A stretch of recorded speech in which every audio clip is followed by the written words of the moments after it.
السلام علیکم ورحمۃ اللہ وبرکاتہ۔ الحمدللہ کفا وسلام علی عبادہ الذین اصطفیٰ، اما بعد۔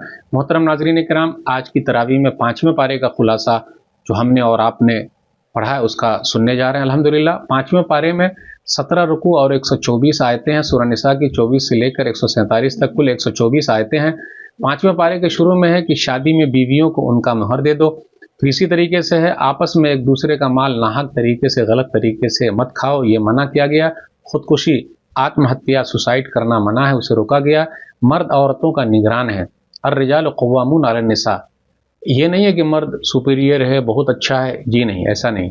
نافرمان بیوی کو سمجھایا جائے، نہ مانے تو بستر الگ کر دیا جائے، پھر بھی نہ مانے تو ہلکی مار ماری جائے۔ ایسا نہیں مارنا کہ ہاتھ پیر توڑ دیا اور گھر پہنچا دیا، ہاسپٹل پہنچا دیے، ایسا نہیں۔ پھر بھی نہ مانے تو دونوں طرف سے ایک آدمی بیٹھنا ہے تاکہ صلح صفائی ہو جائے۔ مختلف قسم کے بندوں کے ساتھ احسان کرنے کا ذکر ہے۔ نماز کے لیے ناپاکی سے غسل کرنے اور مجبوری میں تیمم کرنے کا حکم ہے۔ یہودیوں میں پائی جانے والی برائیوں کا ذکر ہے۔ اختلاف کی صورت میں قرآن اور حدیث کی طرف رجوع کرنے کا ذکر ہے۔ پھر اسی طرح کہا گیا اللہ تعالیٰ قیامت کے دن چمڑے کو جلائیں گے، ہر ایک کے ساتھ انصاف ہوگا، گھبرانے کی ضرورت نہیں ہے۔ سارے مسائل میں فیصلہ کرنے والا کسی کو ماننا ہے تو وہ نبی صلی اللہ علیہ وسلم ہے۔ اللہ اس کے رسول صلی اللہ علیہ وسلم کی اطاعت پر انعام کا تذکرہ ہے۔ کمزور لوگوں کی مدد کے لیے ظالموں کا ہاتھ پکڑا جائے۔